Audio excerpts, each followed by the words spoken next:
Jangan hidupnya mewah-mewah pejabat negara ini, rakyatnya yang diperes-peres gitu. Akhirnya beda tipis antara pajak dengan palak gitu.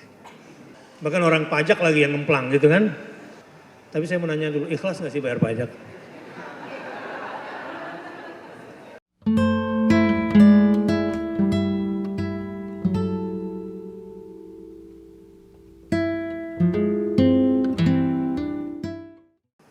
Assalamualaikum warahmatullahi wabarakatuh. Saya mau bertanya ini Ustadz, tidak dipungkiri kan salah satu yang menghidupi negara kita ya dari pajak-pajak yang barang sebenarnya tidak diperbolehkan dalam Islam ya Ustadz ya. Iya. Misalnya entah dari pajak alkohol, dari pajak hiburan malam atau segala macam ya. Nah kita sebagai muslim gimana menyikapinya Ustadz ya? Kalau kita istilahnya, kalau kita menantang juga kita masih hidup di sini, kita Artinya keluar dari warga negara ini juga kayaknya nggak cinta negara. artinya nggak mau bayar pajak gitu ya?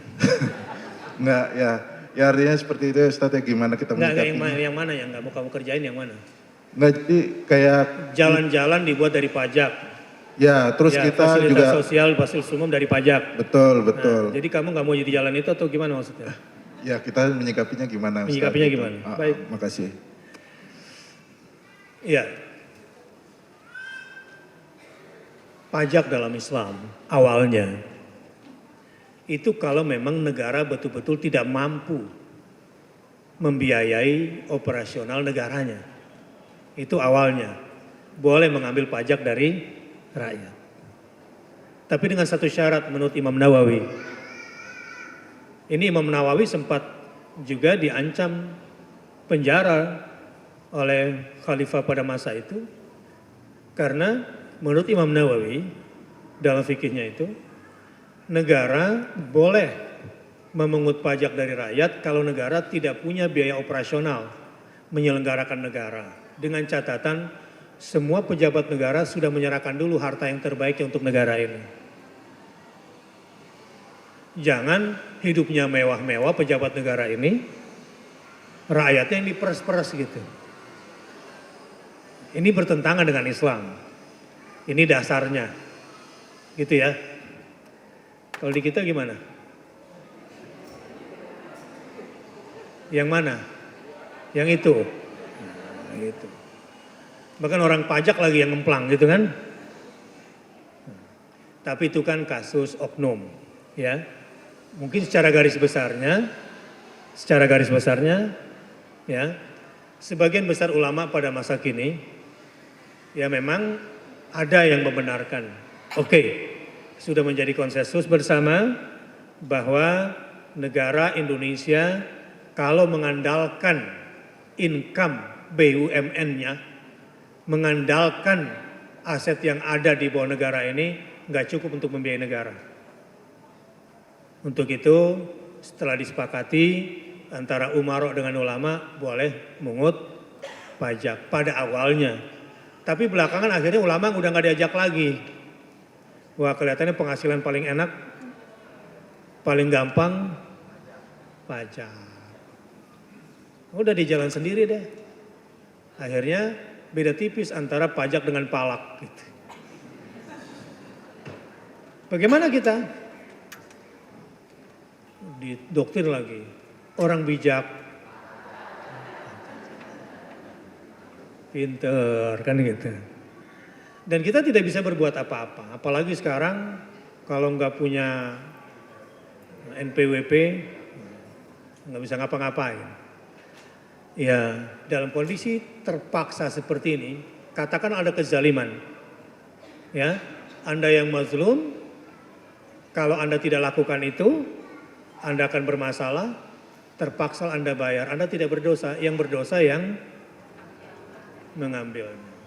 Anda tidak berdosa kalau kondisinya pada saat itu. Tapi saya mau nanya dulu, ikhlas nggak sih bayar pajak?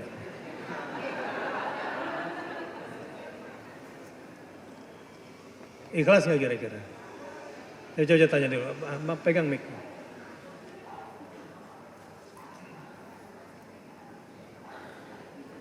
Sedikit cerita Ustadz, kebetulan saya wira swasta. Pas lagi ngurus perizinan usaha itu saya bersebelahan dengan ibu-ibu pemilik usaha karaoke ya. Terus ceritanya dengan orang pajak itu, gimana Bu, rame usahanya sekarang? Ya sejak ada alkohol mulai rame. Oh, alhamdulillah, kata aparat. Nah itu kan kita dengarnya miris ya Ustadz ya, maksudnya apa nantinya mempengaruhi keberkahan negara kita atau gimana, terus anak cucu kita gimana gitu. Ya ulama itu memperbolehkan dana-dana bercampur haram itu untuk fasum atau fasos. Ya untuk fasum tapi non ibadah. Ya Pak Ali Sadikin bilang, ya kalau lu nggak mau yang haram-haram ya nggak usah jalan di atas jalan Hayam Wuruk Gajah Mada nih. Sebab itu hasil dari bisnis mesum. Gitu kan.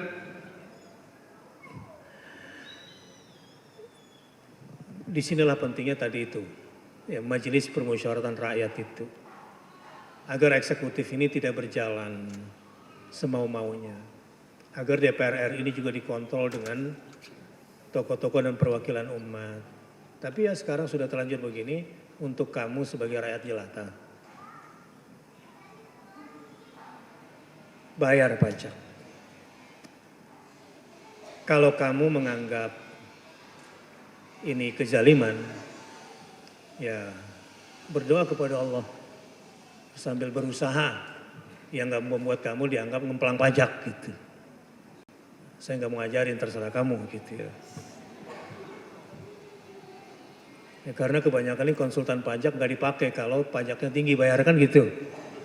Jadi konsultan pajak di Indonesia ini bagaimana caranya menghindari pajak kan gitu. Lalu belajar sama dia sono supaya nggak terlalu tersiksa juga gitu. Tetapi kalau memang kita ingin menjadi bangsa Indonesia yang menyadari situasi saat ini, nggak ikhlas bayar, ikhlas juga, mendingan ikhlas aja deh gitu. Insya Allah bermanfaat dua-duanya. Ya, udah kalau memang daripada nanti kamu juga jadi masalah dengan situasi seperti ini. Dan kamu sebagai bangsa udah niatin aja mudah-mudahan pajak saya ini bagian dari sedekah saya. Bukan zakat ya, bagian dari sedekah saya untuk bangsa ini. Mudah-mudahan bermanfaat jalan raya buat orang lain, mudah-mudahan bermanfaat pengairan buat orang lain, mudah-mudahan bermanfaat bendungan untuk orang lain. Udah gituin aja. Bahwa ada yang ngemplang-ngemplang itu urusan dia sama Tuhannya, dan itu pasti oknum karena sebagian besar pajak kita toh juga untuk kemaslahatan kita bersama. Gimana? Setuju nggak kalau kayak gitu? Setuju. Ya walaupun terpaksa gitu kan saya bilang. Nanti lama-lama juga belajar. Tapi tentu amar ma'ruf nahi mungkar harus tegakkan. Ada boleh protes. Boleh. Boleh menentang tapi secara konstitusional.